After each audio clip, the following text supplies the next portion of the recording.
On va rire aux éclats et enfin sortir de la crise avec le festival Arcomi qui va avoir lieu cette année du 22 au 30 octobre 2021. De quoi sourire, rire aux éclats avec 17 spectacles, 2 comédie clubs, 3 tables rondes. On va détailler tout ça avec Farid Bouabdallah qui est le directeur artistique de Arcomi. Bonjour Farid.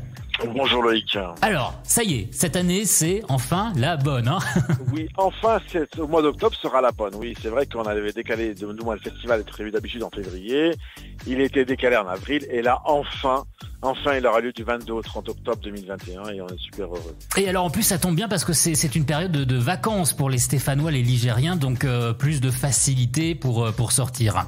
Oui, tout à fait, parce qu'en fait le festival a déjà lieu pendant les vacances scolaires de février, et puis là il était important pour nous qu'il ait lieu en vacances. Donc oui, on a choisi la première semaine des vacances de Toussaint, parce que justement c'était important pour nous de se repositionner sur des vacances, parce qu'autour du festival, il y a des actions culturelles qu'on développera peut-être tout à l'heure, mais voilà, c'était important pour nous.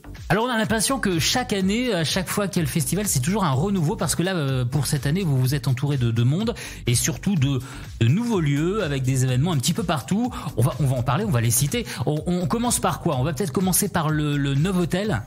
Oui, alors en fait, comment dire, on s'entoure pas plus de monde. C'est-à-dire qu'en fait, il y a des gens qui travaillent avec nous depuis des années, où il y a de la bienveillance et on a envie de travailler avec eux. Et en fait, on innove. Oui, pourquoi innover chaque année? Parce qu'en fait, on a envie chaque année de pousser plus loin le curseur d'innovation, le curseur de la nouveauté. Et cette année, il y aura plusieurs nouveautés. Bah oui, le Comedy Club, en fait, l'idée c'était avec la Caisse d'épargne Novotel de créer un Comedy Club à Saint-Étienne, au Novotel. Le 21 et le 28, l'idée c'est quoi? C'est de proposer à des jeunes d'Auvergne et de Rhône-Alpes de venir se tester devant un public dans un cadre assez cosy, hein, je vous cache pas, le Novotel c'est un cadre cosy.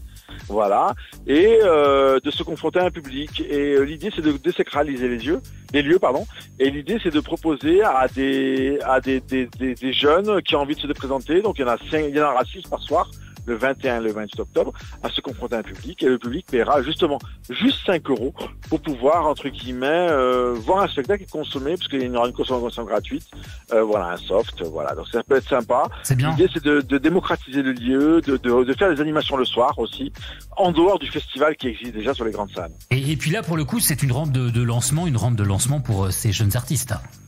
Tout à fait. Se confronter à un public qui ne le connaissent pas, qui ne sont pas là pour eux spécialement, qui sont là pour passer un moment. Et donc voilà, l'idée c'est de pouvoir proposer autre chose. Un autre lieu qu'on aime énormément, évidemment, c'est le Méliès, le cinéma le Méliès Saint-François, que tous les Stéphanois connaissent, surtout les cinéphiles, avec de l'humour et médias.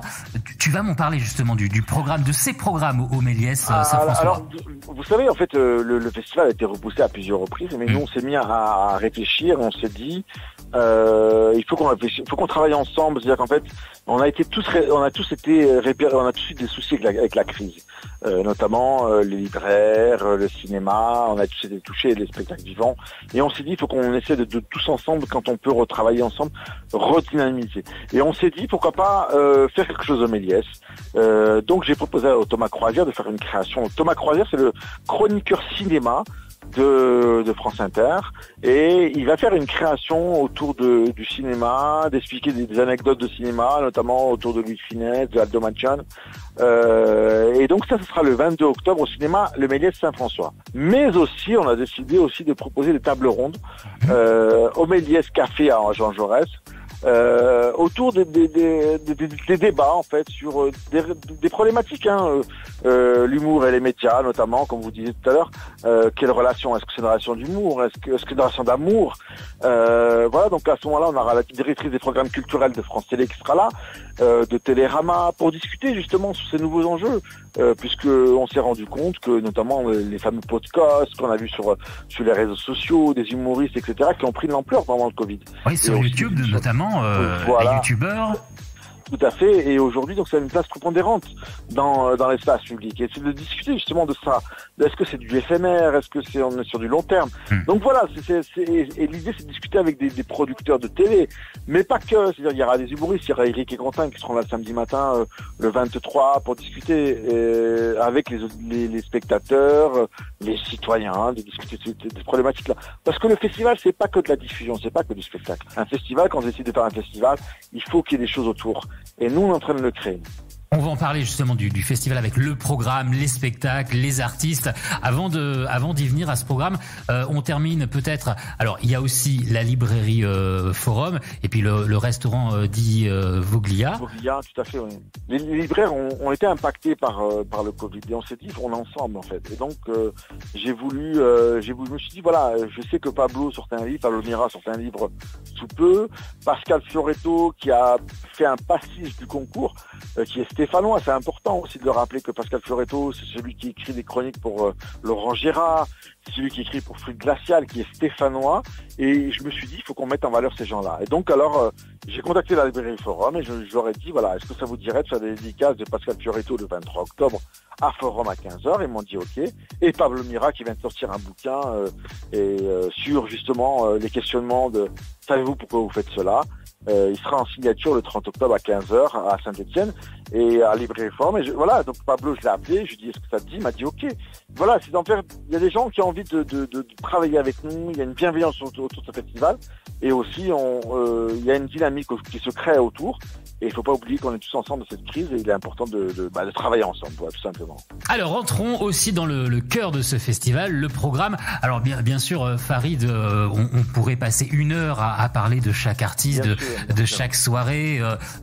C'est 17 spectacles, donc il y a du monde, il y a de la place pour le public.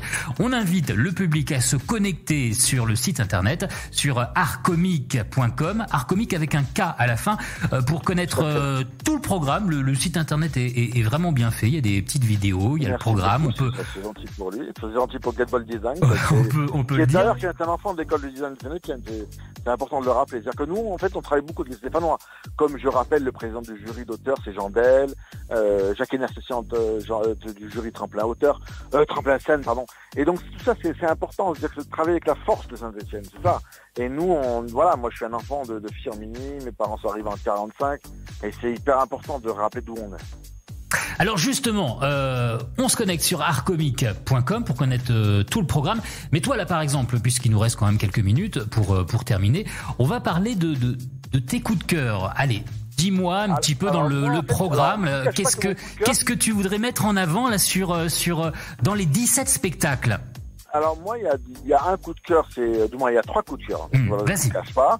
Donc il y a un numéro 1, c'est Thomas Croisière. C'est la création qu'il va faire au Méliès Saint-François le 22 octobre. En fait, c'est quelqu'un qui est passionné de cinéma et il va vous parler de cinéma, mais il va vous charmer parce que il a tellement de connaissances qu'il arrive à vous transmettre. Et c'est ça qui est passionnant, notamment par rapport à Louis Finesse, par rapport à Aldo Machon. Et ça, voilà. Et je vous conseille vraiment cette création autour du cinéma, avec des extraits de cinéma, d'humour aussi. Et ça, c'est le 22 octobre au Méliès Saint-François.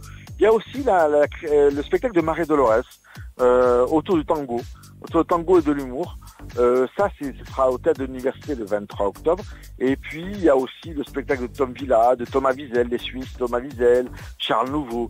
Voilà, il y a plein de choses. Et en fait, je crois qu'en fait, qu'à un moment, il y en a pour tout le monde. Et moi-même, parfois, je me dis, mais j'aime pas. Mais c'est magique. C'est magique. Et puis, surtout, l'objectif, Loïc, c'est de donner du bonheur et de rire ensemble. Je crois qu'on en a besoin. On a tellement, ça a été tellement difficile pendant 1 an et demi, qu'aujourd'hui, on a vraiment envie de rire. Et c'est tout simplement ça, en fait, qu'on donne aux gens. Artcomic arrive à point nommé, justement. En cette période, ça va faire vraiment du bien. Et surtout, Loïc, avant la Toussaint. Avant la Toussaint. Vous voyez la symbolique. Mais bien sûr, j'y avais pas pensé, mais c'est bien de le rappeler, effectivement. Avant la Toussaint, c'est très, très symbolique. C'est ça. Merci, Farid. Merci, Loïc. En tout cas, merci beaucoup. Et puis, à très bientôt. Et on peut faire gagner des places chez vous, avec plaisir, en tout cas. Ça marche. C'est noté. Merci. Tous les podcasts à retrouver sur 42info.fr et sur toutes les plateformes.